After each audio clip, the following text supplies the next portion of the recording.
तो जैसा आपने देखा होगा, मूवीज़ में दिखाते हैं या फिर हम लाइव भी देख सकते हैं कि किसी पे कोई आत्मा आ जाती है, पजेस्ड हो जाते हैं। ठीक है, तो क्या ऐसा होता है?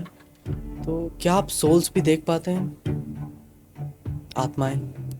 हाँ, डेफिनेटली। जब आत्मा पास ऑन हो जाती है तो उसका क्या होता है? एक कॉन्सेप्ट है मुक्ति मिलना। कहते हैं उसके बाद जन्म नहीं होता है आत्मा का। तो क्या ऐसा है? Hey everyone, welcome to the Saurabh Verma show. आज हम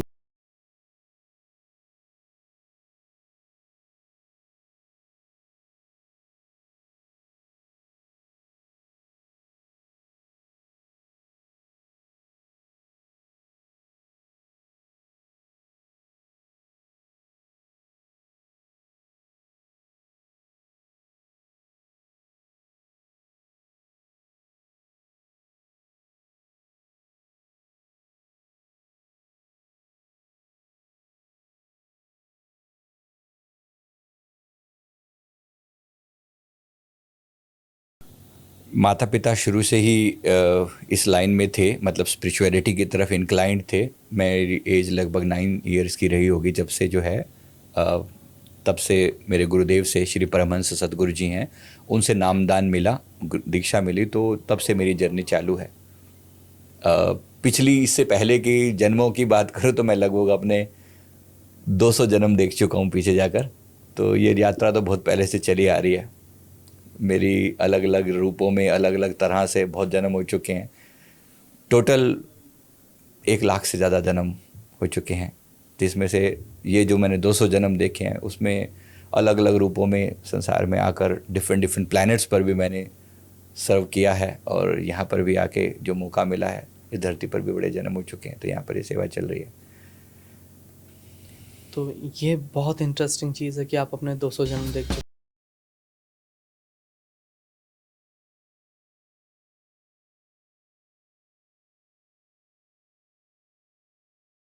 डेफिनेटली। एज ए हीलर जब हमारी लोगों से डील होती है, तो जैसे सबसे पहली जो चीज़ होती है ना, कि जब आप किसी व्यक्ति से मिलते हो तो उसकी वो तो नज़र आता ही आता है फिजिकल प्लेन में। एस्ट्रल प्लेन में उसका ऑरा भी दिखाई पड़ता है उसके चारों तरफ। अब जो सोल्स हैं, सोल्स का मतलब है कि उनके पास फिजिकल बॉडी नहीं है, लेकिन वो ऑरा उनका वैसे का वैसा ही है। तो इनको हम जब देखते हैं तो बड़ा, अब उनके अलग अलग इमोशन समझ में आते हैं। जैसे कोई व्यक्ति कभी एक बहुत अच्छा इंसान था तो उसका पॉजिटिव एनर्जी किसी जगह पर अभी भी मौजूद रहती है, और कोई बहुत नेगेटिव था तो उसकी नेगेटिव एनर्जी भी उस जगह पर मौजूद रहती है। तो ये काफ़ी इंटरेस्टिंग होता है देखना, जानना। और शायद आपके दर्शकों के भी काफ़ी एक्सपीरियंसेस इस बारे में रहे होंगे तो ज़रूर अपनी बात आप ज़रूर कमेंट करके लिखें, ताकि आपको भी अच्छा लगे जानकर कैसी दिखती हैं सोल्स के साथ मेरे बहुत सारे एक्सपीरियंसेस रहे हैं।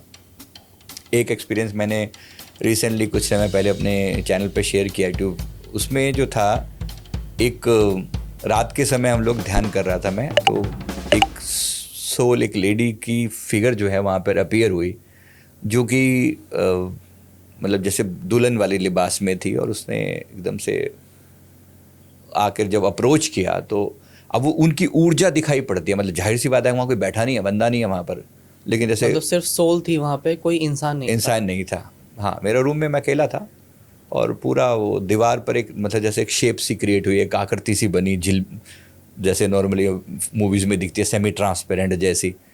तो वैसी वो चीज़ जो है ना, फिर वो आके बात करने, उसने आकर कहा कि मैं बहुत परेशान हूँ, अभी अभी आपने जो नाम जो जाप कर रहे थे, मैं उस समय महामृत्युंजय का जाप कर रहा था किसी क्लाइंट के लिए, और ज़ोर से चैंटिंग कर रहा था। उस समय रात का समय था, लगभग 11:30-12 के आसपास का। तो उस समय वो सोल जो है ना, उसने कहा कि मैं एक शिव भक्त रह चुकी हूँ।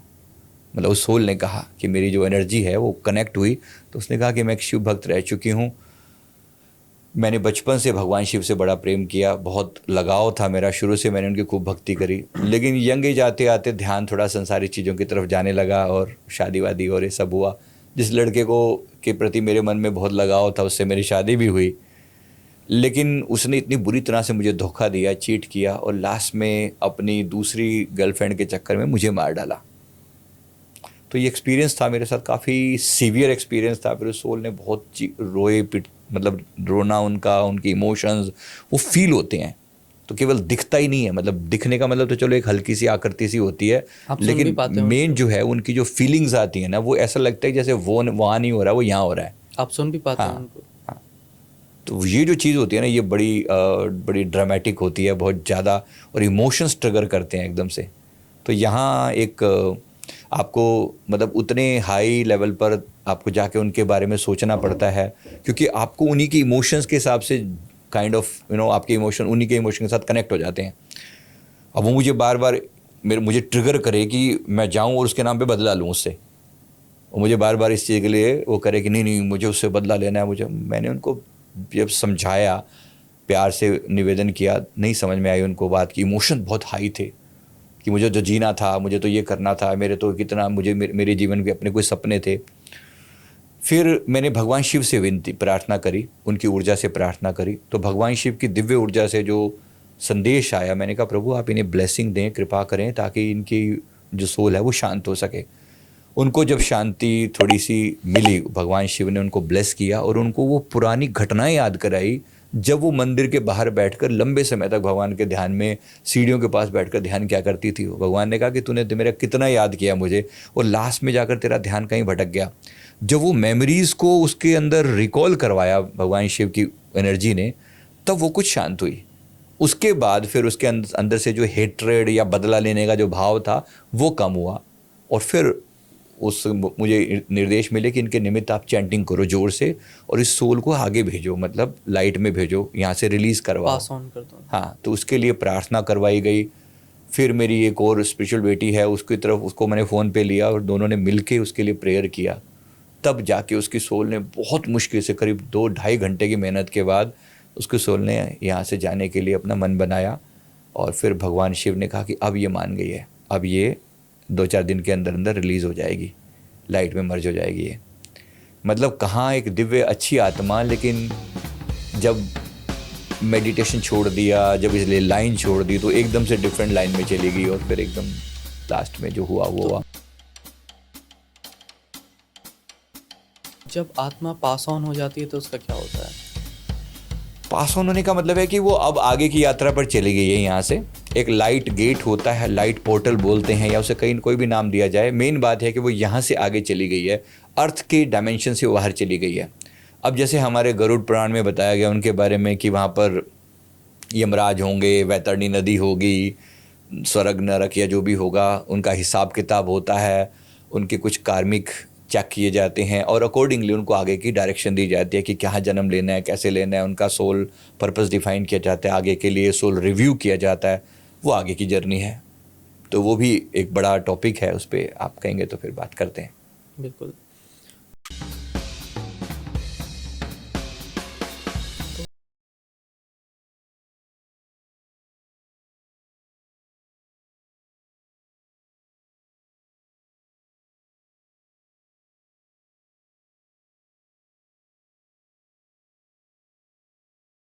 कुछ पार्ट देखो, हर जन्म की एक लर्निंग होती है, एक थीम होती है।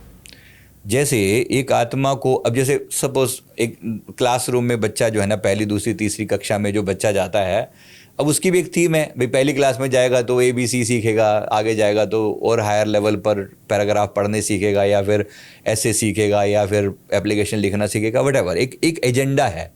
ठीक वैसे ही इस धरती पर आने का एक सोल का भी एक एजेंडा होता है। तुम्हें इस बार इस धरती पर जाना है और सेंसिटिव बनना सीखना है लोगों के प्रति। अगली बार जाना है, हो सकता है तुम्हारे लिए रिलेशनशिप को अच्छे मेंटेन करना सीखना हो, अगली बार जाना हो पैसे की कदर करनी सीखनी हो। हर बार का एक एजेंडा डिफरेंट होता है। एक हर जन्म का एजेंडा डिफरेंट होता है। एक एजेंडा भी हो सकता है, मल्टीपल एजेंडा भी हो सकते हैं।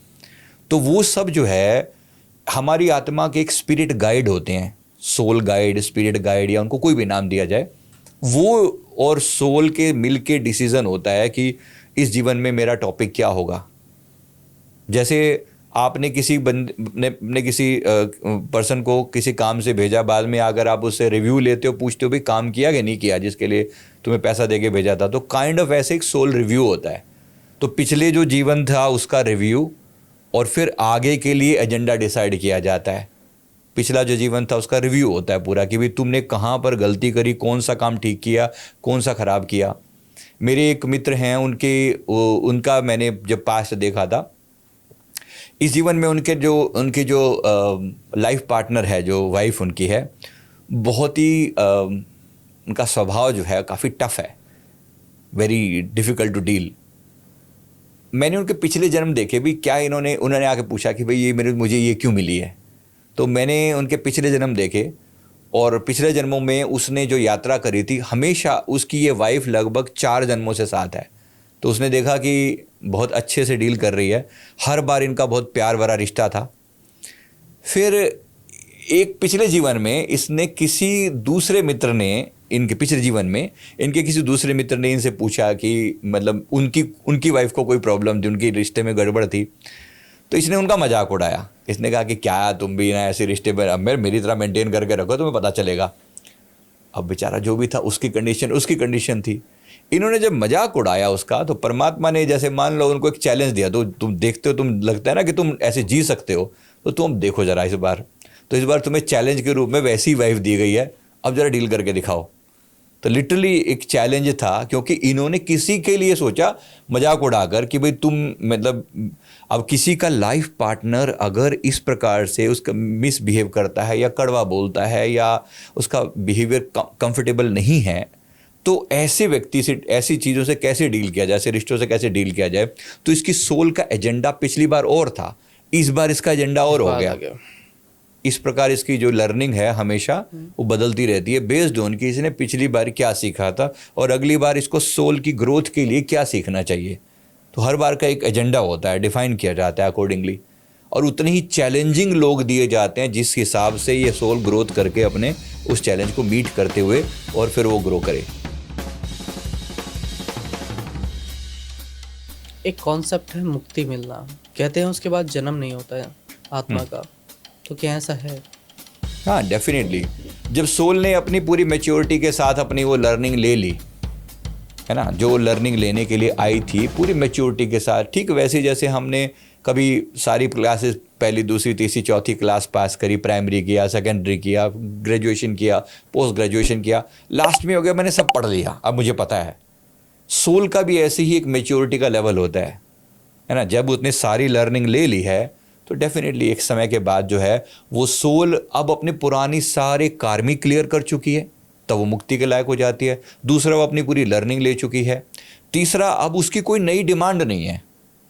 हर बार ऐसा होता है कि आप, जैसे मैंने अभी एग्जांपल दिया, वो बंदा बाकी सब चीज़ों में बड़ा अच्छे से चल रहा था, अगर वो चाहता तो पिछली बार ही मुक्त हो सकता था।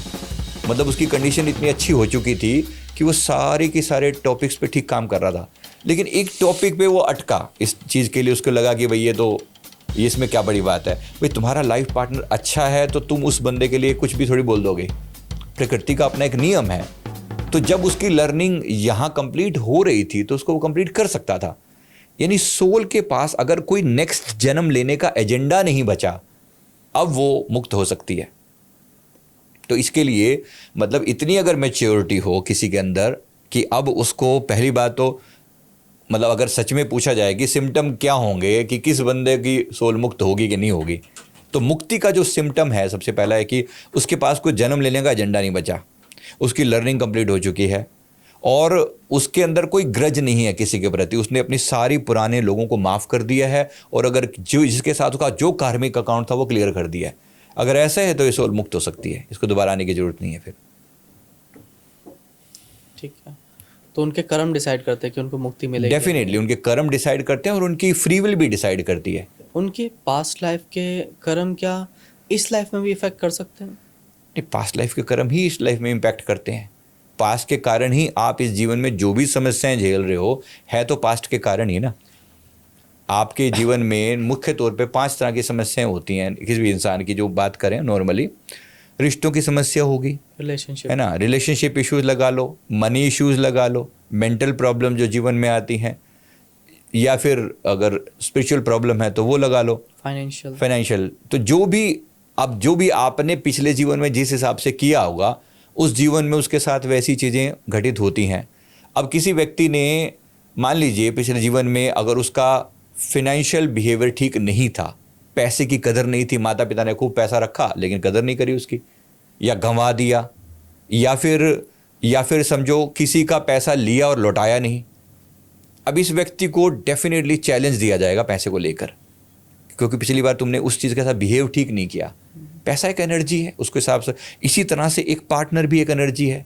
अब लाइफ पार्टनर के साथ किसी ने ठीक से डील नहीं किया, अपनी पत्नी के साथ ठीक से उसको रिगार्ड नहीं दिया, जिस प्रकार से सम्मान प्रेम होना चाहिए था वो नहीं था, सिमिलरली, या फिर अपने पति के प्रति सिमिलरली अगर किसी ने ऐसा नहीं किया, तो उसको वही लर्निंग लेने के लिए ही इस जीवन में जो है आना पड़ रहा है, और वही समस्याएं उसके जीवन में आ रही हैं जो वो पहले से करके आया हुआ है।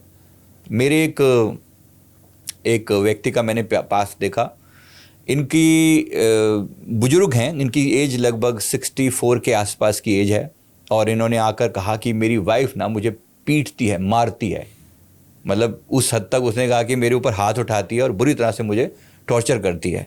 हमने देखा भी, इतना सरप्राइजिंग लगा, और कहने को पैसे वैसे की कोई कमी नहीं है, सब अच्छा है, बेहतरीन है, तो भाई छोड़ क्यों नहीं देते? नहीं, छोड़ नहीं सकता। उन्होंने अपनी कुछ मजबूरी बताई कि भाई नहीं, छोड़ भी नहीं सकता। अब पास्ट देखा हमने तो पता ये चला कि ये पास्ट लाइफ में ये जो लेडी है, ये इनके घर की एक नौकरानी थी, सर्वेंट थी, और ये मतलब एक जैसे धोबन थी, धोबी का काम करती, ये अपने कपड़े उसको देता और धोने के लिए, और वो जो है, इसकी वाइफ उस समय नहीं थी, और वो उसको जो जब भी देता, उसके कपड़े में अगर हल्का सा भी कुछ प्लस माइनस हो जाए, मतलब दाग वाग रह गया, छोटा मोटा भी कुछ ऐसा रह गया ना, डंडा, वही थापी लेके, जिससे वो कपड़े धोते थे ना, वही थापी लेके उसको मारा करता था। तेरी हिम्मत कैसे हुई, तूने ऐसे कर कैसे दिया, इतना बुरी। जन्म में वो धो रही हैं, अब इस जन्म में बिल्कुल वही थापी उल्टी रिवर्स चल रही है। अब कुदरत का खेल देखो, जो जैसा करेगा हिसाब तो उसके साथ उसी तरह से होगा। सेम जैसे अब ये मैंने आपको बताया रिलेशनशिप इशू को लेकर, चीटिंग को लेकर मन में आ जाता है। कोई लोग पूछते हैं कि भाई क्या सच में अगर कोई मेरे को आज के टाइम में मेरे को कोई व्यक्ति, मेरा पार्टनर चीट कर रहा है, तो ऐसा क्यों? क्वाइट पॉसिबल कि आपने भी किया होगा। बात यह है ना कि आप किसी भी चीज़ के लिए सीधा सीधा किसी को ब्लेम नहीं कर सकते। आप ये नहीं कह सकते ना कि ये बुरा है, आप सीधा एक बंदे के ऊपर लेबल लगा के बुरा टैग कर दो कि ये बंदा बहुत बुरा है, तो तुम कौन सा दूध के धुले हो? प्रकृति तुम्हें कभी भी ऐसा नहीं करती। नेचर का सिंपल रूल है, अगर आप आपका बिहेवियर ठीक है, दुनिया में आपकी फ्रिक्वेंसी से मिलते जुलते लोग ही आपको मिलेंगे, या फिर वो लोग मिलेंगे जिनके साथ आपने कभी ना कभी कुछ ना कुछ कार्मिक मिस्टेक कर रखी है। जहाँ तक इसकी बात है, एक लेडी ने हमें बताया कि उसका हस्बैंड उसी के सामने किसी दूसरी लेडी को घर में लेकर आता है। मतलब इस हद तक चीटिंग का वो लेवल है कि सीना जोरी भी, और साथ में वो बुला के लाता उसी के सामने जो है।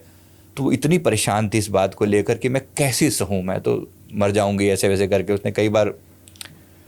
हमने देखा कि पास्ट लाइफ में ये लेडी एक जेंट्स फॉर्म में थी, मेल फॉर्म में थी, और उस समय में गुलाम प्रथा चलती थी, और उसने इस एक मतलब अपने ये जो पति था बिल्कुल रिवर्स था, ये दोनों का जोड़ा, मतलब हस्बैंड वाइफ का जोड़ा ना रिवर्स था, वो हस्बैंड और वो वाइफ। ये मेल फॉर्म में थी, और ये मेल फॉर्म में किसी गुलाम को खरीद के ले आई थी, घर पे ले आया था, मतलब उसमें मेल फॉर्म में। तो गुलाम को ला के और उसको अपने घर में रखता था, और इस पति को रखैल की तरह ट्रीट करता था, जो मतलब पति जो पत्नी था पिछले जीवन में, इतनी बुरी तरह से उसको टॉर्चर करता है, नौकर से भी कम दर्जा दे रखा था। प्रकृति का न्याय, जैसे ही गेम चेंज हुआ, कॉस्ट्यूम चेंज हुआ, परमात्मा ने उठा के रिवर्स कर दिया सारा खेल। जो जो पीड़ा, जो जो तकलीफ जिस जिस फॉर्म में तुमने दे रखी है ना, परमात्मा को कोई शौक नहीं है कि तुम्हारे जीवन में कोई दुख दे।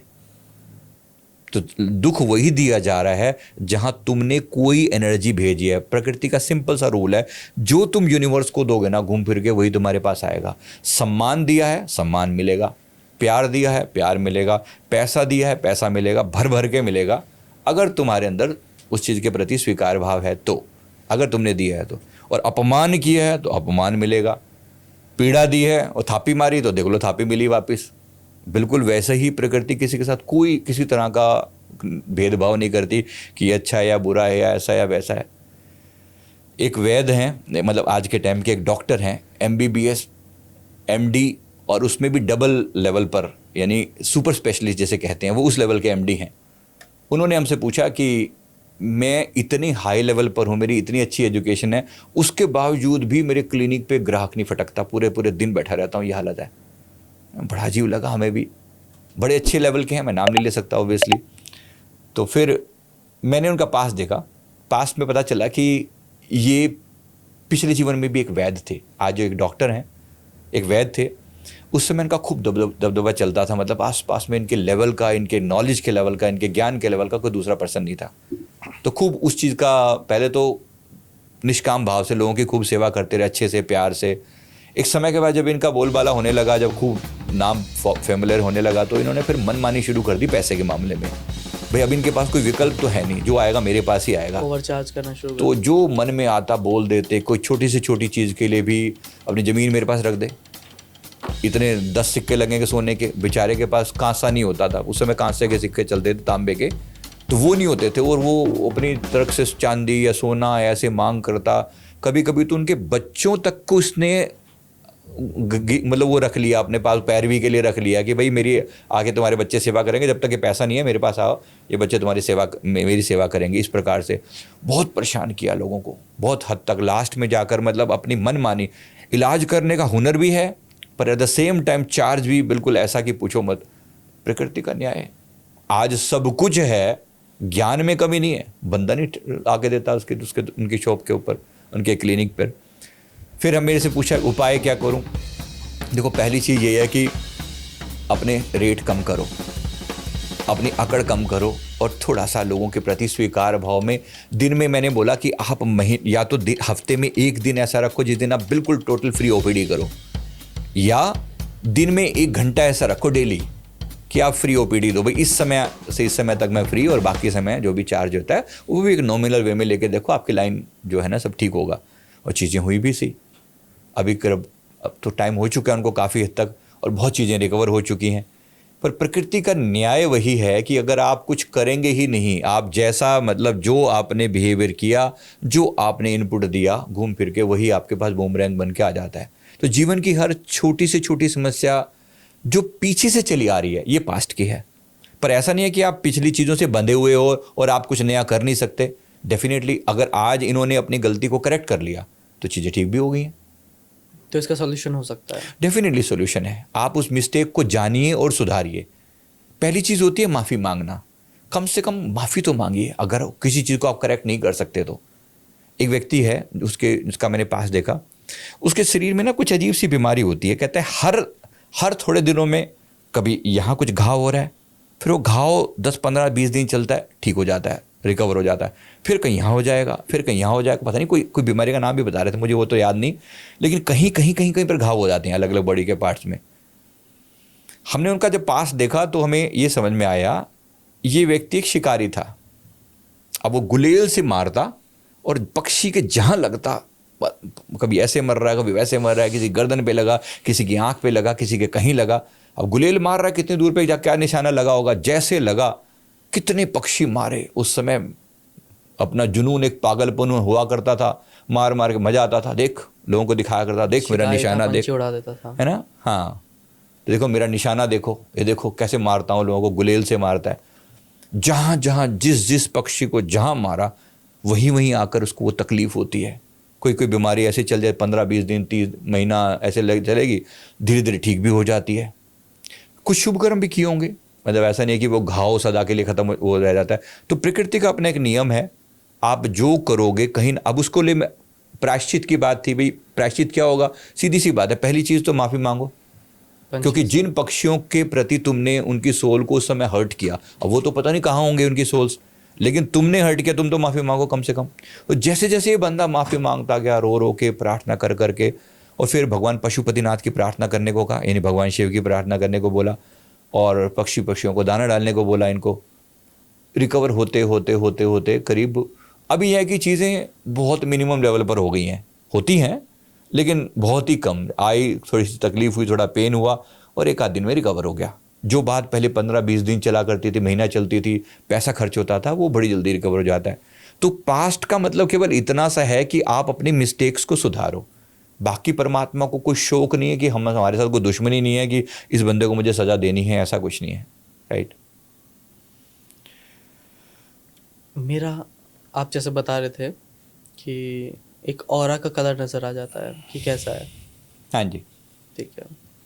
तो मुझे देख के आपको क्या लगता है कैसा ऑरा होना चाहिए मेरा, या कैसा है?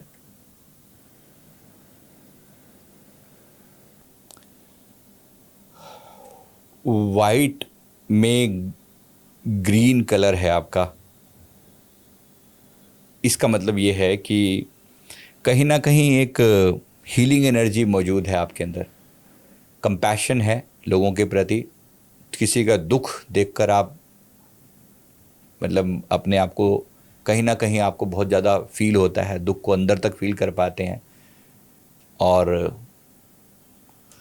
सेवा भाव है मन में, दूसरों की चीज़ें ठीक हो सकें ऐसा भाव है आपका। मतलब जो ग्रीन कलर तो ये दर्शाता है। बाकी जो कलर्स ऑरा में क्या होता है, एक ऑरा की में जो प्रेजेंट कलर्स हैं वो, और जो मिसिंग कलर हैं वो, इनको देख के इंटरप्रिटेशन की जाती है। जो मिसिंग कलर हैं आपके ऑरा में, जो दिखने वाला जो प्रोमिनेंट कलर है, पिंक प्रोमिनेंट है, ग्रीन प्रोमिनेंट है, और जो गोल्डन लाइट होती है वो उसका ट्रेसेस मौजूद हैं, यानी कहीं ना किसी देवी देवता की ब्लेसिंग्स आपके साथ हैं। जो मिसिंग कलर्स हैं वो ब्लू कलर मिसिंग है, वो जो सेकंड कलर मिसिंग है वो ऑरेंज कलर मिसिंग है। इसका मतलब ये होता है कि कुछ आपको अभी जो जिन चीज़ों पे काम करना पेंडिंग है, वो पेंडिंग है आपको अपने थ्रॉट चक्र पे, आपको अपने सैक्रल चक्र पे काम पेंडिंग है, और कहीं ना कहीं रूट पे भी काम पेंडिंग है। काम पेंडिंग का मतलब होता है कि इस जगह पर वो ऑरा वीक है। तो ऑरा में जो मिसिंग कलर होते हैं वो ये बताते हैं, यानी यहाँ अगर कुछ भी ऐसा करेंगे तो इससे आपकी जो पर्सनैलिटी में निखार आएगा। जो आपकी कमी कहीं पे भी लगती है तो वो आपको ऑटोमेटिकली से चेंज आना शुरू हो जैसे जाता है। आपने कहा पिंक एंड वाइट प्रेजेंट है, तो Yes. पिंक का मतलब क्या होता है? पिंक का मतलब एक लविंगनेस का कलर होता है। इन जनरल एक लविंग एटीट्यूड होता है एक व्यक्ति के अंदर, ये एटीट्यूड है ऐसा। और ग्रीन होता है सेवा भाव के लिए, हेल्पिंग हैंड के लिए, सेवा भाव के लिए, किसी के प्रति संवेदनशीलता, सेंसिटिविटी, इवन उसके बारे में सोचना कि हाँ इसकी प्रॉब्लम को मैं क्या सोल्यूशन दूँ, ये वाला भाव।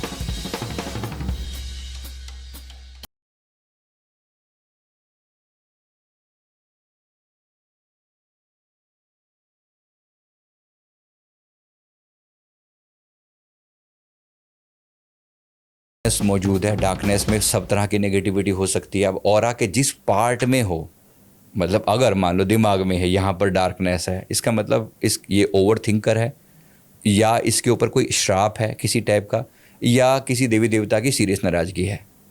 डार्क कलर अगर आपके हार्ट के आसपास में हो तो किसी व्यक्ति ने बहुत बुरी तरह से बद्दुआ दे रखी है, या फिर ग्रे शेड होती है, एग्जैक्ट डार्क ना होकर ग्रे शेड होती है, तो ये पता चलता है कि इस व्यक्ति का किसी के साथ बहुत ज़्यादा गहरा द्वेष का रिश्ता, द्वेष का मतलब होता है नफरत का रिश्ता है कोई व्यक्ति के साथ। डार्क नहीं होना चाहिए कभी भी।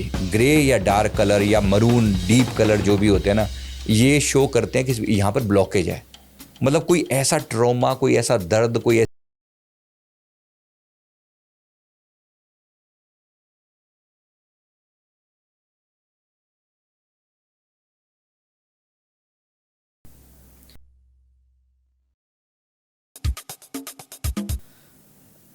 तो जैसा कि आपने बताया कि एक पति ने अपने पत्नी का मर्डर कर दिया था, ठीक है? तो अब कहते हैं कि उनकी जो सोल है वो यहीं रह जाती है, वो पास ऑन नहीं हो पाती। तो फिर उनकी सोल जाती कहाँ है? जैसे मैंने आपको शिवलोक उस लेडी का एग्जाम्पल दिया, वो ऐसी ही भटकती हैं जब तक उनके लिए कोई उपाय नहीं किया जाता। अब देखो, सोल इमेच्योर होती है तो सोल के अलग अलग लेवल हैं। अगर कोई सोल मेच्योर है तो समझदार सोल होगी, आत्मा होगी, तो जहाँ से अगर कोई ट्रॉमा हुआ भी सही, जैसे मान लो यार किसी ने उसको मार डाला, या किसी आकस्मिक किसी एक्सीडेंट में उसकी डेथ होगी फॉर एग्जांपल। अब कुछ सोल ने, उसने जीवन भर में किया क्या है, उसने जीवन भर में उसका माइंड का फोकस किस एरिया में रहा है, इस पर डिपेंड करता है। अगर कोई सोल मेच्योर इनफ है कि उसने सारे जीवन को उसने देखा कि भाई, मान लो कोई व्यक्ति जीवन भर भागवत गीता पढ़ता रहा है, मेडिटेशन करता रहा है, जाप करता रहा है, उसको समझ है, लेकिन किसी भी कारण से अब डेथ हो गई, जैसे मैंने आपको उस लेडी का एग्जाम्पल दिया, डेथ तो हो गई, लेकिन कभी उनके अंदर भगवान शिव के साथ जुड़ाव था, प्यार था, भक्ति थी, तो वो ऊर्जा कहीं ना कहीं कंसोल पा रही है, हीलिंग पा रही है। अब मेरे संपर्क में आई तो चलो फाइनली हील हो गई और रिलीज हो गई यहाँ से, लेकिन अगर वो ना आती तो रिलीज ना होती और लंबे समय तक भटकती जब तक कोई अप्रोप्रिएट उपाय उनके लिए ना किया जाता। जब तक या फिर उनकी एज ना हो जाती, मतलब एक्चुअली जितना जीवन नेचर ने, परमात्मा ने उनके लिए लिखा था, मान लीजिए 70 साल का जीवन लिखा था, 40 साल की एज में उनकी डेथ हो गई, तो बाकी के 30 साल लगभग उनको यहीं आसपास में जाना पड़ता है, भटकना पड़ता है, या जब तक उनके लिए कोई स्ट्रॉन्ग सॉलिड पावरफुल उपाय ना किया जाए। वो उपाय क्या होता है, जब तक इस सोल को, मतलब उसके अंदर नफरत के भाव, गुस्से के भाव, नेगेटिविटी के भाव खत्म नहीं होते, और वो दुश्मनी का भाव लेकर बैठी हो, मुझे बदला लेना है, तो ये बदला लिए बगैर नहीं जाएगी फिर ये यहाँ से। अब या कोई इसको समझाने वाला हो, कोई किसी ना किसी रूप में कोई शुभ कर्म कर रखे थे, कोई पुण्य कर्म कर रखे थे, इनके घर में कोई पाठ करवाया जाए, कोई सत्यनारायण पूजा की जाए, या फिर इनके निमित्त कोई जाप करे, इनके भगवान के आगे प्रार्थना करे, माफ़ी मांगे, तो सोल रिलीज हो सकती है। नहीं तो भटकना मतलब श्योर है, फिर कोई ऑप्शन नहीं है। तो ये सेम चीज़ पेरेंट्स के लिए भी होती है, जैसे पेरेंट्स की डेथ हो जाती है तो उसके बाद? नहीं, देखो, दो बात मैंने कही ना, एक है जो टाइम्ड डेथ होती है, यानी काल मृत्यु और अकाल मृत्यु, इसे ये कहा जाता है हमारे शास्त्रों में। काल मृत्यु का मतलब टाइम्ड डेथ है, अब समय ही उतना निर्धारित था, समय निर्धारित था तो फिर कोई ऑप्शन ही नहीं है, फिर वो सोल, इसका मतलब ये नहीं है कि समय, मतलब अगर व्यक्ति, ऐसी सोल अगर जाएगी तो तुरंत मुक्त हो जाएगी, ऐसा नहीं है बिल्कुल भी। लेकिन जो अकाल मृत्यु तो डेफिनेटली अटकती है। काल मृत्यु वाली जो सोल है उसके भी साथ डिपेंड करता है कि वो सोल की फाइनल किस रूप में, उसका संसार के प्रति जो मोह था, वो कितना अटैचमेंट थी। अब कोई भी कैसी कंडीशन हो सकती है जिसके कारण कोई सोल अटक सकती है। यहाँ पर अटकने के पीछे मेन कारण क्या होता है, जीवन भर किसी फीलिंग के साथ जिए है, वो किसी इमोशन के साथ जिए है, या तो किसी के प्रति बहुत ज़्यादा दुश्मनी का भाव रख के जिए है। टाइम्ड डेथ भी हुई तो भी दुश्मनी मेंटेन रहती है, क्योंकि इमोशंस पर कोई कंट्रोल नहीं है किसी का भी। चाहे बाहर से शरीर मर गया, इमोशन नहीं मर रहे। इमोशन एक एनर्जी क्रिएट की। मैं अगर आपके प्रति दुश्मनी का भाव लेकर रखता हूँ, इन जनरल आप सोच के देखो, कोई भी व्यक्ति किसी के प्रति अगर दुश्मनी का भाव लेकर रखता है, क्या सच में ये व्यक्ति जब मरेगा तो क्या दुश्मनी खत्म हो जाएगी? नहीं होती। और बस जैसे वो खत्म नहीं होती, ये फीलिंग बनी रहती है कि मैं इसे छोड़ूंगा नहीं, इसने मेरे साथ ऐसा बुरा किया था, मैं इसे छोड़ूंगा नहीं। तो ये जो फीलिंग है ना, ये फीलिंग, इसी को संस्कार बोलते हैं। मृत्यु हो गई, शरीर मर गया, लेकिन संस्कार यूं के यूं कैरी फॉरवर्ड होते हैं। ये आत्मा इन्हीं संस्कारों के साथ जाती है। और अगर कभी अगर रूप बदल के आएगी भी सही, मतलब दूसरा जन्म लेके भी आएगी ना, उस व्यक्ति के साथ डे वन से आपके मन में नफरत पैदा हो जाएगी। इसलिए बड़ा अजीब सा नहीं लगता कई बार कि यार अच्छा खासा बंदा, आप अभी जस्ट मिलते ही और कुछ ही टाइम के अंदर आपके साथ उसके साथ टसल होनी शुरू हो जाती है कि यार पता नहीं क्या है इसके साथ। जब भी इसको देखता हूँ ना, मेरे को गुस्सा सा आने लगता है, नाराज़गी सी होने लगती है, तकलीफ होने लगती है। एक मेरे एक क्लाइंट हैं, मतलब उनका बड़ा अजीब सा केस था। उन्होंने कहा कि मेरी बेटी, उनकी बेटी सिर्फ अभी 2 साल की है, कहते जब से पैदा हुई है ना, मेरे दिल में तब से आता है इसका गर्दन घोट दूँ, इसका गला दबा दूँ। बड़ा अजीब लगे हमें भी सोच के, भी ये क्या बात है, माँ अपनी बेटी के प्रति ऐसा कैसे सोच सकती है। लेकिन जब उसने बार बार ये बात कहा, उसने कहा कि एक बार नहीं, मेरे मन में बार बार रिपीटेडली ऐसा आता है कि इसकी मैं गर्दन दबा दूँ। मैंने कहा यार बात तो सीरियस है बहुत। फिर हमने पास में जाकर देखा, तो पास लाइफ में ये जो उसकी बेटी है, ये इसकी दोनों बहनें हुआ करती थी, सगी बहनें हुआ करती थी। ये बड़ी बहन थी और उनकी बेटी जो है छोटी बहन हुआ करती थी। बड़ी बहन की शादी हुई, अच्छे से अपने घर में सेटल हो गई। उसके पति जो है जब 8-10 साल हो गए शादी को, खूब आपस में इन दोनों की खूब अच्छी बनती थी। 8-10 साल हो गए तो छोटी बहन जो थी वो तब तक यंग हो गई थी। पति एक दिन इसको लिवाने के लिए ससुराल, मतलब अपने इसके मायके में आए, और फिर इसके पति का और इसकी छोटी बहन का आपस में अफेयर हो गया, और एक टाइम के बाद ये उसको लेके भाग गया, या फिर समझो ये उसके साथ चली गई, भाग गई, जो भी है। यानी अपनी बड़ी बहन का घर बर्बाद करके ये वहाँ से निकल गई, और सारा जीवन उसके अंदर ग्रज बना रहा।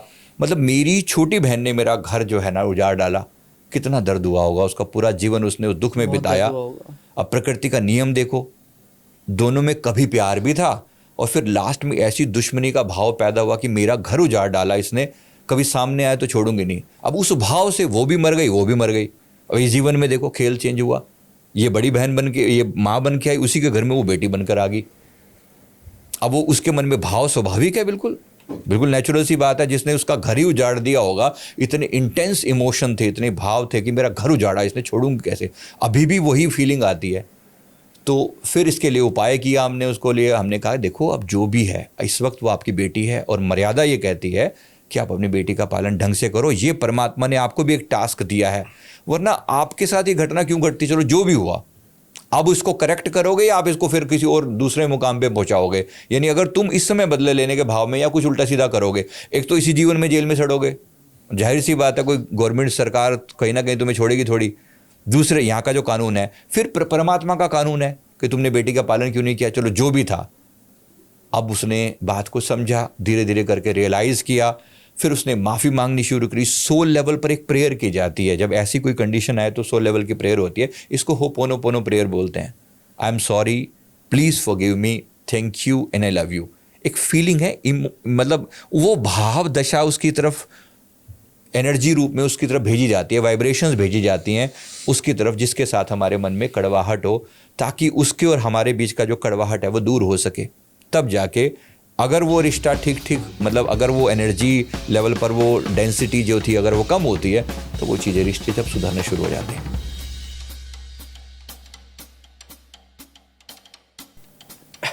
तो जैसा आपने देखा होगा मूवीज़ में दिखाते हैं या फिर हम लाइव भी देख सकते हैं कि किसी पे कोई आत्मा आ जाती है, पजेस्ड हो जाते हैं, ठीक है, तो क्या ऐसा होता है?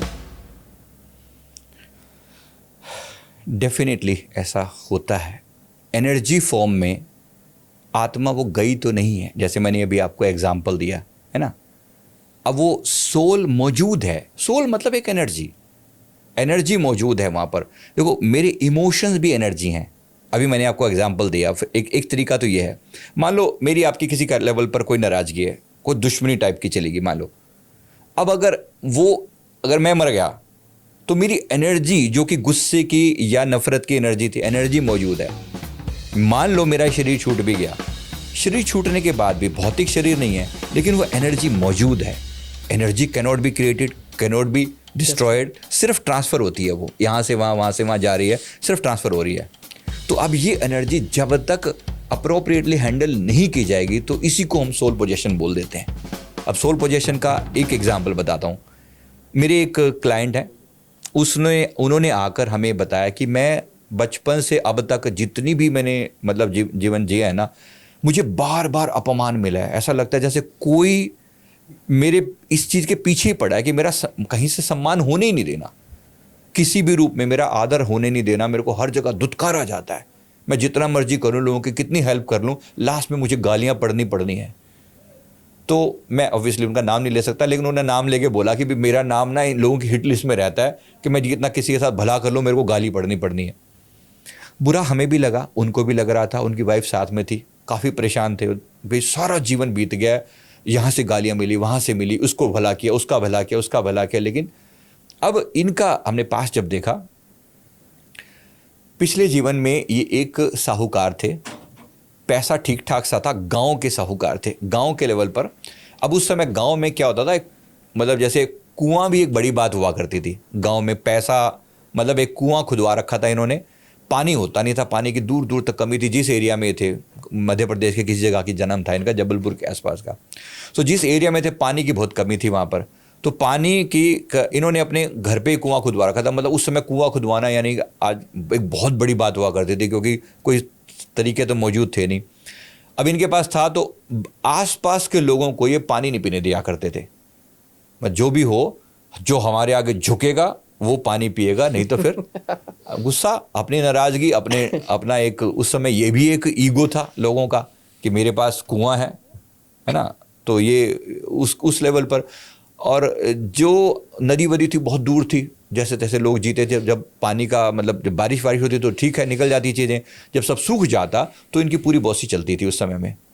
उस समय में एक बार ऐसा हुआ कि ऐसे ही कोई दिन थे, गर्मी के, बहुत भीषण गर्मी वाले दिन थे। कोई छुआछूत बड़ी चला करती थी उस समय में, भाई तुम तो नीची जाति की हो, या ऐसे वैसे तो तुम हाथ नहीं लगा सकते, ब्राह्मण ही पी सकते हैं, काइंड ऑफ ऐसा बहुत चलता था तमाशा।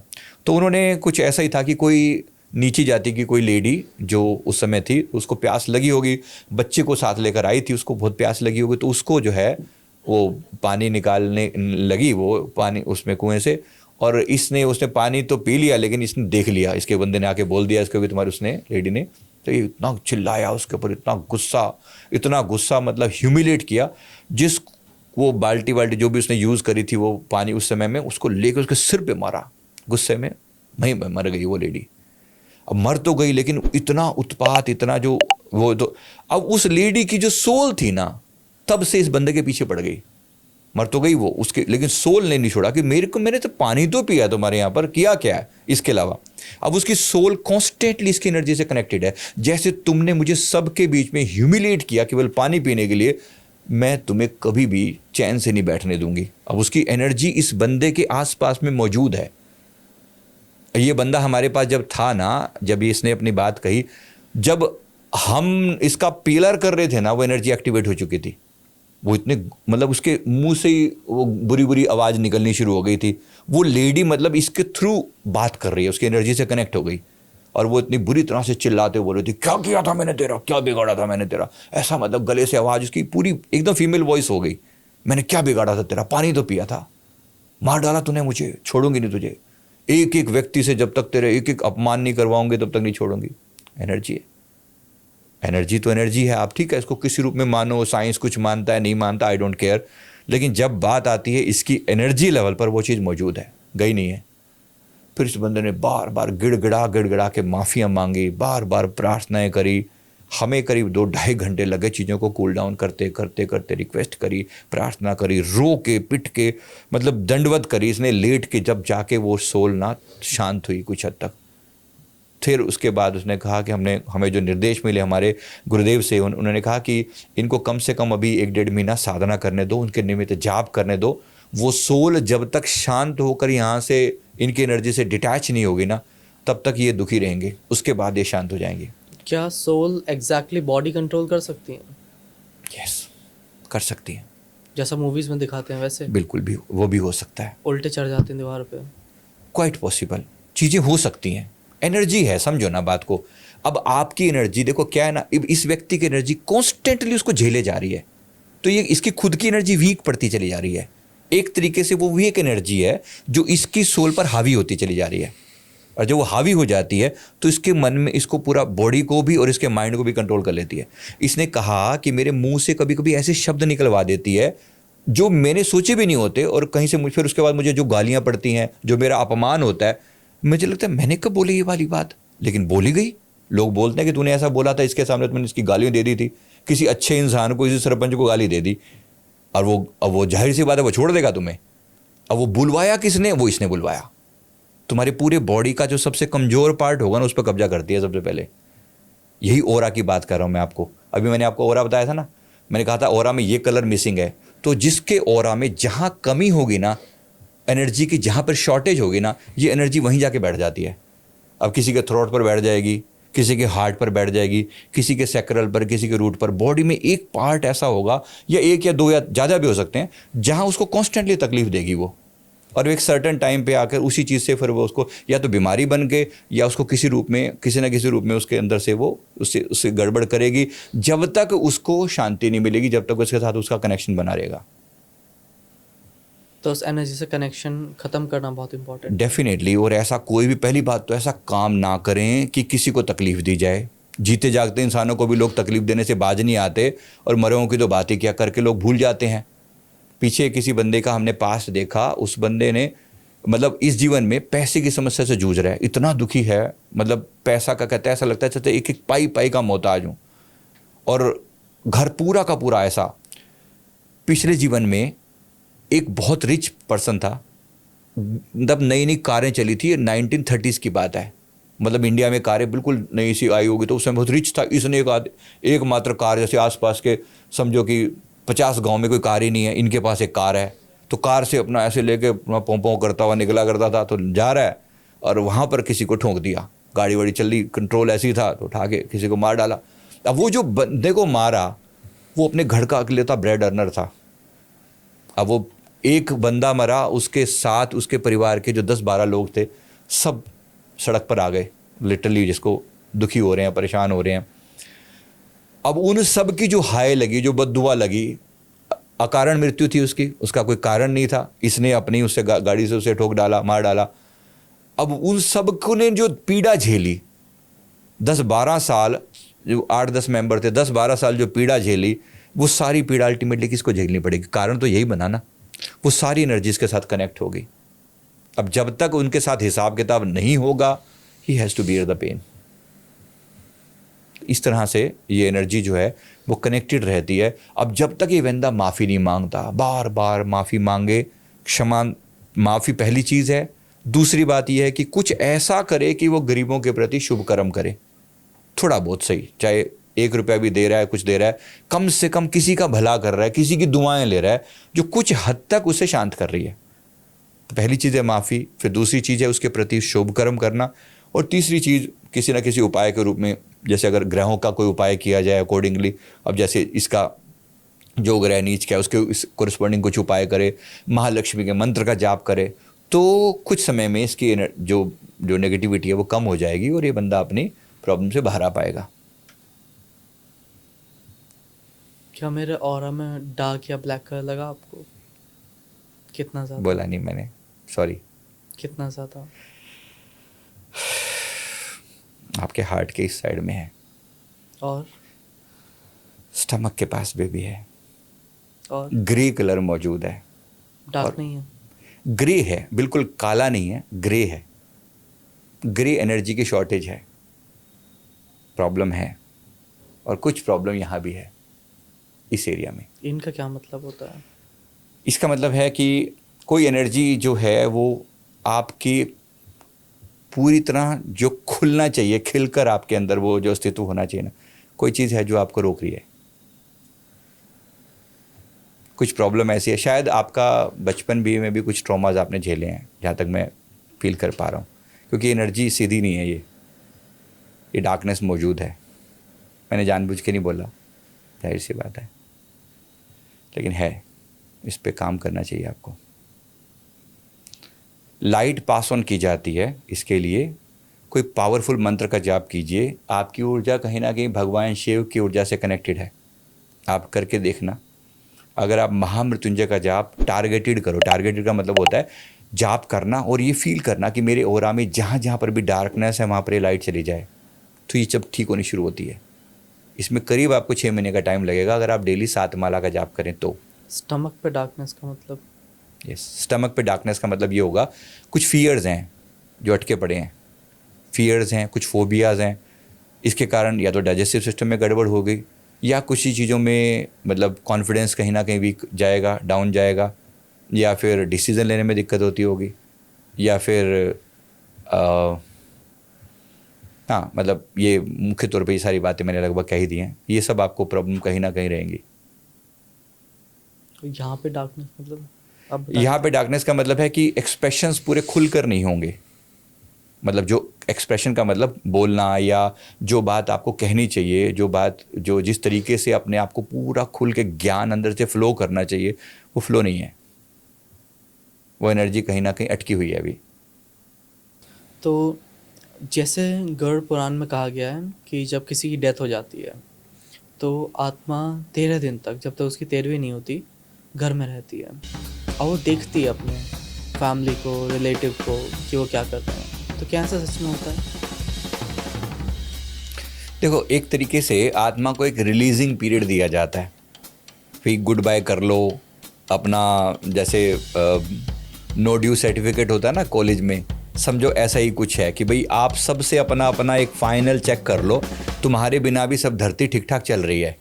क्योंकि हर बंदे का कंसर्न है, जाहिर सी बात है। कल तक हम सबके साथ बात कर रहे थे, मिल रहे थे, मेरे दुनिया भर के कंसर्न थे, ये मेरा बेटा, ये मेरी बेटी, ये ऐसा, ये वैसा, ये ठीक चल रहा है, नहीं चल रहा है, इसका क्या होगा, उसका, सब चीज़ें थी। आज एकदम से सडनली, या फिर चलो ग्रेजुअली भी, भाई मेरा यहाँ से जाना हो रहा है, तो एक होता है ना, अभी चलो कंक्लूड करके जाना। परमात्मा ने 13 डेज का एक टाइम पीरियड दिया है कि कंक्लूड कर लो, एक बार देख लो, तुम्हारे बिना सब दुनिया ठीक ठाक है।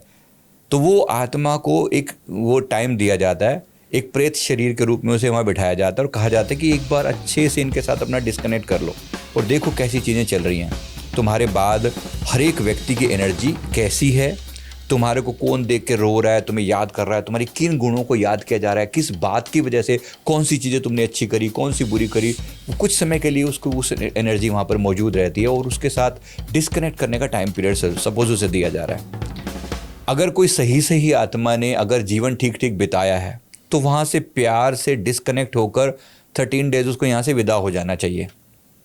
आइडियली कोई बहुत अच्छी आत्मा है तो उसको तुरंत विदा हो जाना चाहिए, और कोई उसके बावजूद भी परमात्मा एक टाइम पीरियड और भी दे देता है। चलो अगर मान लो इस दिन भी नहीं गए तो 40 डेज के बाद तो चले ही जाना चाहिए। 40 डेज 40 है ना। उसके बाद भी टाइम दिया जाता है कि चलो अब इतने में तो चला ही जाएगा इंसान की भाई अब क्लियर हो गया। 1 साल के बाद भी मनाते हैं, जैसे पुण्यतिथि मनाते हैं ना, वो भी एक तरीके का हमारा कर्म कांड है, जिसमें एक माना जाता है कि चलो हो सकता है किसी की कोई काम अटका हो, कोई प्रॉब्लम, कोई सोल के साथ कोई कनेक्शन अटका हो। तो जैसे मैं हमारी एक एम्प्लॉय थी, उसके पिताजी एक्सपायर हुए, तो जाना ही था, हम वहाँ पर गए। तो उनकी जो ऊर्जा थी वहाँ पर मौजूद थी, जिनकी क्रेमेशन में हम गए हैं, तो वहाँ उनका शरीर पड़ा हुआ है और उनकी सोल वहीं पे खड़ी हुई है। तो मैं सबको देख पा रहे थे, मैं उसी क्रेमेशन में गया तो मुझे वो दिख रहे थे, और देख रहा था वो एक एक व्यक्ति के चेहरे के पास जा जाकर देख रहे थे। अब सब अपनी अपनी फीलिंग्स के साथ लगे पड़े हैं, कोई वहीं पे खड़ा हुआ है, वहाँ क्रेमेशन चल रही है, लोग अपने मोबाइल पे लगे पड़े हैं। ये मतलब मेरी खुद की देखी हुई घटना है। और मैं साइड में खड़ा हुआ था, मैं प्रार्थना कर रहा था अपने गुरुदेव से। मैंने कहा प्रभु इनकी सोल को शांति दो, आनंद दो। तो वो सोल मुझे देख पा रही थी। उन्होंने फिर जब उन्होंने मुझे ये कहा, मैं उनके मेरे पास जब आए ना, उन्होंने कहा कि मेरे गुरुदेव ने मुझे कहा कि इनसे पूछो तुम जा नहीं रहे क्या। मैंने उनसे निवेदन किया कि अब जा नहीं रहे अंकल। तो उन्होंने कहा कि अभी तो बेटी की बड़ी चिंता है, मतलब उनकी जो बेटी जो हमारे साथ ऑफिस में काम करती थी, उन्होंने कहा इसकी बड़ी चिंता है, इसकी शादी के बाद जाऊंगा। मेरे गुरुदेव ने मुझे कहा कि इनको बोलो कि अभी चले जाएं यहाँ से, यहाँ अटकने की ज़रूरत नहीं है, उनकी बेटी की टेक केयर कर ली जाएगी, जो उनके अप्रोप्रिएट उनके शादी वादी के कोरिस्पोंडिंग जो भी मतलब प्रकृति की तरफ से अरेंजमेंट है वो सब हो जाएगा, आप यहाँ से जाओ, आप अटको नहीं, आप अगर अटक गए तो मुश्किल में पड़ जाओगे। ऐसा करके उस सोल ने, मतलब टाइम लगा, तुरंत तो नहीं गई वो सोल, लेकिन करीब करीब 3-4 महीने तक मुझे पता लगा कि वो चली गई हैं वहाँ से। तो ऐसा सोल को एक टाइम दिया जाता है प्रॉपरली, ग्रेजुअली, सिस्टमैटिकली वहाँ से टेक ऑफ करने का। लेकिन फिर भी बहुत सी आत्माएं ऐसी होती हैं जो नहीं कर पाती।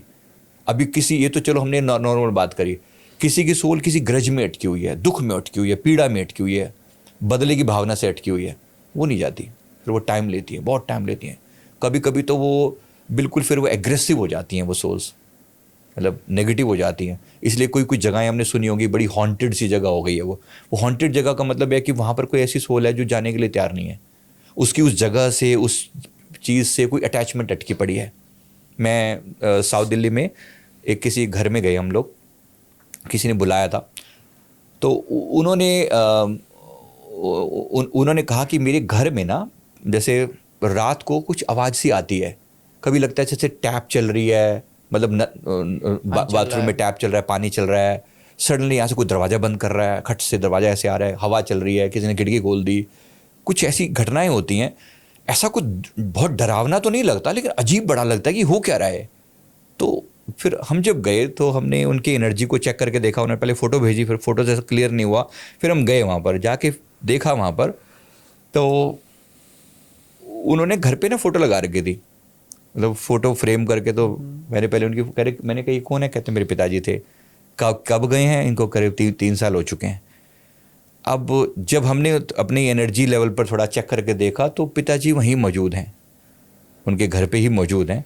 और हमने जब उनसे एनर्जी से मतलब कनेक्ट करके देखा तो वहाँ से जवाब आया कि मैंने अपने खून पसीने की कमाई से ये घर बनाया है, जब इसके मुहूर्त का टाइम आया तो मेरा शरीर छूट गया, ऐसे कैसे चला जाऊँ यहाँ से, आई विल नॉट गो, मेरा घर है ये, इनको बोलो मेरे हिसाब से रहें, नहीं तो इनको निकाल दूंगा मैं। मतलब ही वॉज दैट वे कि तुम मेरे हिसाब से चलोगे, मेरा घर है ये, तुम मेरे हिसाब से चलो, मेरे रूल्स फॉलो करो तो ठीक, नहीं तो मैं निकाल दूंगा यहाँ से तुम्हें। अभी तक तो मैंने किसी को कुछ कहा नहीं है, दैट वे। फिर हमने बड़ी प्रार्थना करी, निवेदन किया कि चलो जो हुआ, अब उनको रिक्वेस्ट करी, क्योंकि प्रॉब्लम है ना, ऐसी एनर्जी जीवन भर जिसने अपना करके अब घर के प्रति इतना ज़्यादा लगाव है, अब वो एनर्जी जाने को तैयार नहीं है। हम क्या कर लेंगे, रिक्वेस्ट कर सकते हैं, हाथ जोड़ सकते हैं, प्रार्थना कर सकते हैं, ऐसी एनर्जी जाने के लिए तैयार नहीं होती, बड़ी मुश्किल से। तो फिर उनको बोला 40 दिन तक लगातार प्रेयर करो, माँ काली को मानते थे, उनको कहा उनके लिए प्रार्थना करो लगातार, शायद एनर्जी रिलीज हो जाए। फिर एक समय के बाद जो है उनकी सोल को शांत किया, मतलब शांत हुई जब उन्होंने अपने इष्ट के भगवान की पूजा करी, प्रार्थना करी लगातार, तो वो सोल कुछ हद तक शांत हुई। कुछ समय के बाद फिर वो रिलीज़ हुई वहाँ से। तो डिपेंड करता है कि कितने दिन तक रहेगी सोल और उसके लिए उनके लिए क्या किया जा रहा है।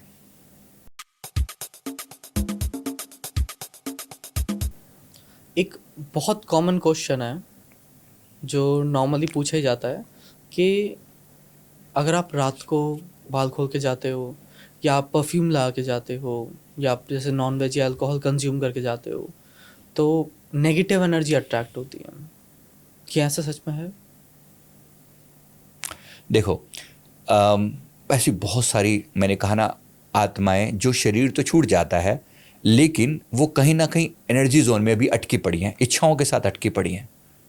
मतलब इच्छाएं उनकी पेंडिंग है लेकिन शरीर छूट चुका है।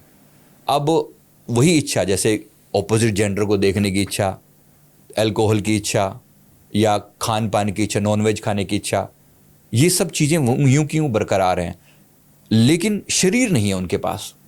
वासना के रूप में, डिज़ायर के रूप में, इच्छा के रूप में वो चीज़ मौजूद है, एनर्जी। इसी को नेगेटिव एनर्जी बोलते हैं। इसी को आम भाषा में भूत प्रेत, ऐसा कोई वर्ड बम लगा ले, होती हैं चीज़ें, डेफिनेटली होती हैं।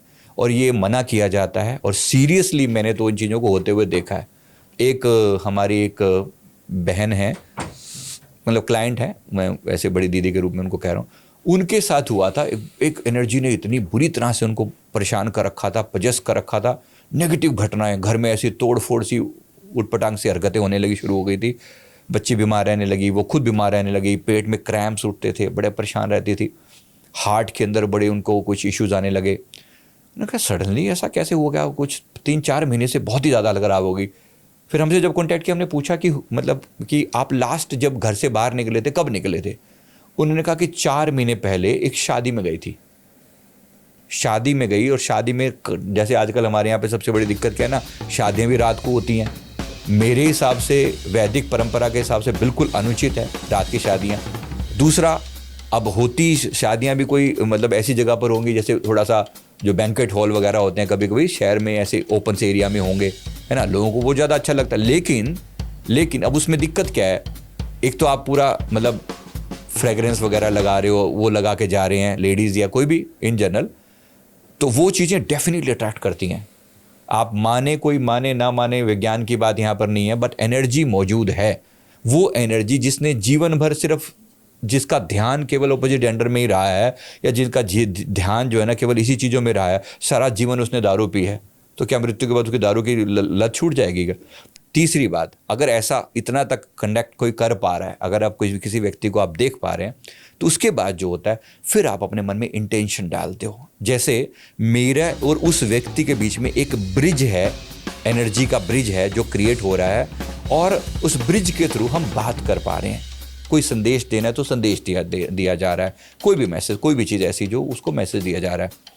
तो एक ब्रिज क्रिएट करना जरूरी है। ये ब्रिज जो है हमारे कॉन्शियस और सबकॉन्शियस माइंड के बीच में एक द्वार की तरह से काम करता है। चौथी बात, अगर इतना तक आपने मन में क्लियर कर लिया, अब रात को सोने से पहले एकदम जेंटल रिक्वेस्टिंग वे में प्रार्थना करते हुए, जैसे मान लो मेरे जो गुरुदेव हैं, मैं अगर किसी के सपने में मुझे जाना होगा तो मैं प्रार्थना करता हूँ, गुरुदेव मुझे इस व्यक्ति के से आगे, इसके इष्ट देव के आगे मैं प्रार्थना करता हूँ कि मुझे प्रवेश करने की आज्ञा दी जाए, और इस कारण से दी जाए क्योंकि मैं ये संदेश इनको देना चाहता हूँ। That should be very clear. कोई मैलिशियस, बुरे इरादों से आप किसी के सपनों में प्रवेश नहीं कर सकते, मैलिशियस नेगेटिव इरादों से नहीं कर सकते। ये पॉजिटिव तरीके की मैं बात कर रहा हूँ। करने वाले कुछ नेगेटिव भी करते होंगे, I don't know, but this is वो हमारी जो मर्यादाएं हैं, वैदिक जो मर्यादाएं, मैं उन्हीं के हिसाब से बात करूँगा। फिर आप प्रार्थना के रूप में ऐसा करते हो कि मैं उसके व्यक्ति से कनेक्ट कर पा रहा हूँ, और फिर मैं रात को सोने से पहले अपने इमेजिनेशन में उस व्यक्ति के साथ वो बात करता, जो मैसेज मुझे उसको देना है वो करते हुए मैं अपने रिलैक्स हो जाता हूँ और नींद में चला जाता हूँ। तो नेचर अपने आप फिर कनेक्ट कर देती है, उस ब्रिज को कनेक्ट कर देती है। ऐसा भाव डाल के अगर आप करते हैं तो ये सपना में प्रवेश करना पॉसिबल होता है। पर मैं फिर वही वाली बात कर रहा हूँ, ये बिल्कुल भी ज़बरदस्ती वाला काम नहीं है, और बिना परमिशन के तो बिल्कुल भी नहीं है। That should be very very clear. Right. क्या टेलीपैथी अब भी होती है? यस, टेलीपैथी भी होती है। टेलीपैथी भी इसी तरह का ही कुछ काम है जहाँ पर आप किसी व्यक्ति को के माइंड में कोई संदेश दे सकते हो। इसका मतलब भी कुछ इसी टाइप का ही है। अब इसमें भी अगेन पहली वाली वही बात है कि कोई ज़बरदस्ती नहीं है। आप किसी व्यक्ति के दिमाग में कोई संदेश देना चाहते हो बिना बोले, उसके पीछे भी जो लॉजिक है वो ये है, एक चीज़, आपकी कोई मैलिशियस नेगेटिव इंटेंशन नहीं होना चाहिए।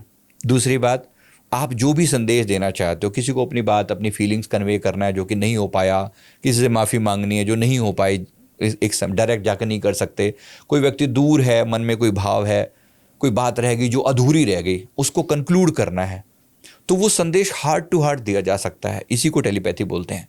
मतलब हार्ट टू हार्ट, कि मैंने सिर्फ मन से सोचा और एक फीलिंग को कन्वे किया उस व्यक्ति तक।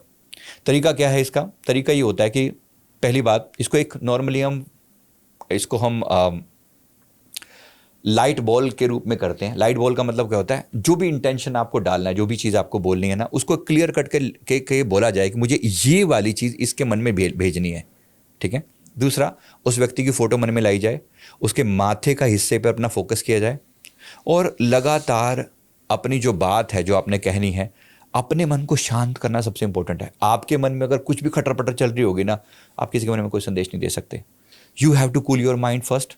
सेकेंडली, अगर उस व्यक्ति का मन भी शांत होगा, ये तभी पॉसिबल है। वो भी किसी मार्केट में घूम रहा है, आप यहाँ से दिमाग में को संदेश दे रहे हो, नॉट पॉसिबल।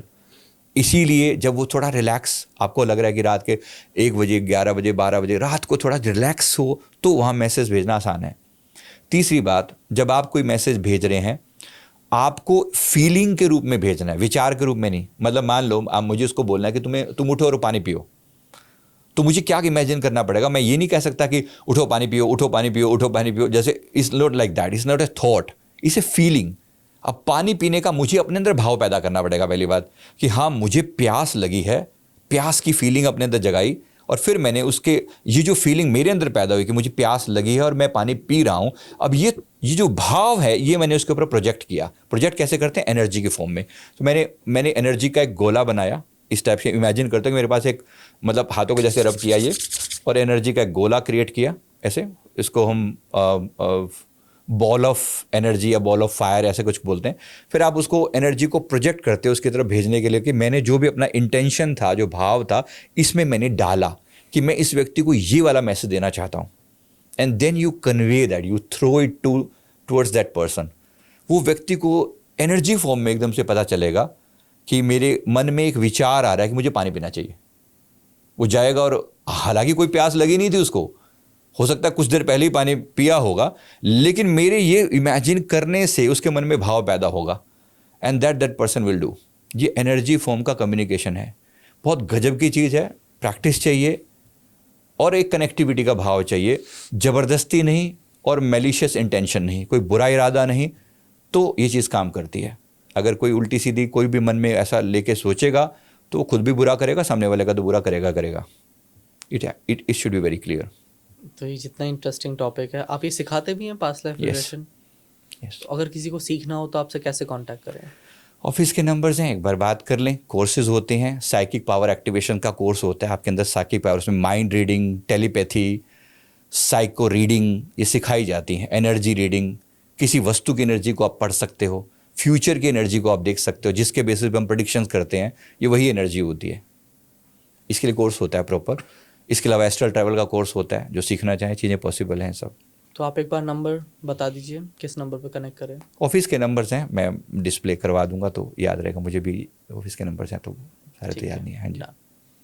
तो एक लिंक भी शेयर कर देंगे डिस्क्रिप्शन में, ताकि अगर किसी को कनेक्ट करना हो आपसे तो बेहतर रहेगा। राइट। ठीक है, ठीक है। तो रैपिड फायर करते हैं। आप एक लाइन में बताइए, क्या आपने कभी कोई चक्रा ब्लॉक फील किया है और क्यों? डेफिनेटली चक्र ब्लॉक होते हैं, अपने भी दूसरों के भी होते हैं। मतलब जिस व्यक्ति का जो चक्र ब्लॉक होगा, जाहिर सी बात है उसका वो एक्सप्रेशन लिमिटेड हो जाएगा। जिसका थ्रोट ब्लॉक होगा वो बोल कम पाएगा, जिसके इमोशनल चक्र हार्ट ब्लॉक होगा वो इमोशंस को फील कम कर पाएगा, मणिपुर ब्लॉक होगा तो वो कॉन्फिडेंस की कमी होगी उसको, इस तरह से चक्र की ब्लॉकेज होती है। अगर डेथ एंडिंग नहीं है तो उसके बाद आगे क्या है? दोबारा जन्म है, या मुक्ति है, परम मोक्ष है। तो एंडिंग तो नहीं है, डेफिनेटली नहीं क्या है, एनर्जी डिफरेंट है। प्लैनेट्स पे भी होता है ऐसा? यस, डेफिनेटली डिफरेंट प्लैनेट्स पे भी होता है। मेरे पास ऐसे लोग हैं, इनको हम स्टार सीड बोलते हैं। ऐसे लोग हैं जो डिफरेंट डिफरेंट प्लैनेट से होकर आए हुए हैं। आर्कटूरियन प्लैनेट है, वहाँ से लोग आए हैं। प्लेडियंस है, वहाँ से लोग आए हुए हैं। एंड्रोमेडा जो गैलेक्सी है, वहाँ से लोग आए हुए हैं। इस धरती पर हैं भी वो लोग मौजूद। मार्शियन है, मार्स के ऊपर भी एनर्जी मौजूद है।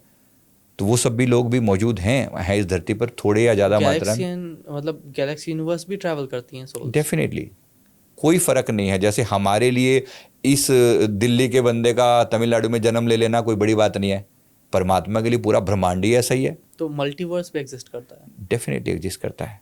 हर एक विचार, हर एक डिसीजन आपके लिए एक डिफरेंट यूनिवर्स में एक रियलिटी के रूप में हो सकता है। तो आपकी स्पिरिचुअल अवेकनिंग का सबसे पेनफुल पार्ट या साइन क्या था? सबसे पेनफुल पार्ट जो था वो परमात्मा से एक इंटेंस लव की फीलिंग, जो पेनफुल बहुत थी, जिसने सारे संसार के प्रति वैराग्य पैदा कर दिया।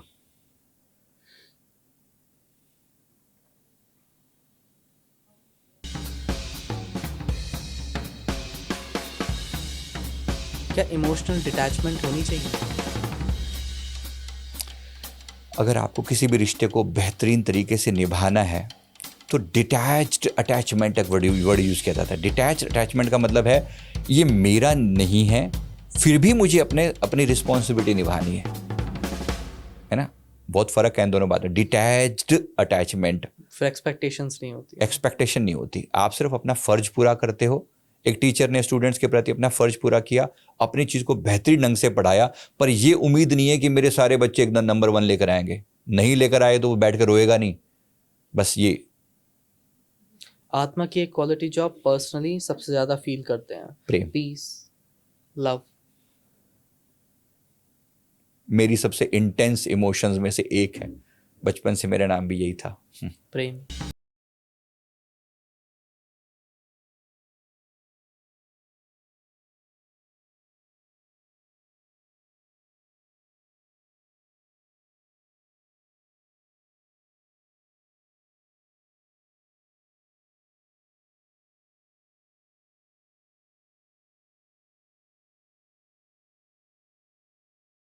अवेकनिंग फील्ड में भी हो, इस फील्ड में के लिए जो लोग इस फील्ड के हैं, ये कहीं ना कहीं मेरी एनर्जी से मैच करते हैं, उस वे में yes, too much much better than any other normal beings. क्योंकि मुझे ये पता है कि आप जैसे लोग भी एक विशेष कारण से आए हैं इस दुनिया की अवेकनिंग में, कहीं ना कहीं सहयोग कर रहे हैं। जो काम मैं कर रहा हूँ, मेरी एनर्जी से मैच करने वाले लोग मुझे डेफिनेटली पसंद आएंगे उस रूप में। Yes, thank you so much Sanjeev ji. Thank you so much everyone for watching the Saurabh Verma show. मैं हूं आपका दोस्त और आपका होस्ट सौरभ वर्मा। आप देख रहे हैं the Saurabh Verma show. Thank you so much mister Sanjeev ji हमारे पॉडकास्ट में आने के लिए, लोगों को इतनी इंफॉर्मेटिव अवेकनिंग देने के लिए। Thank you.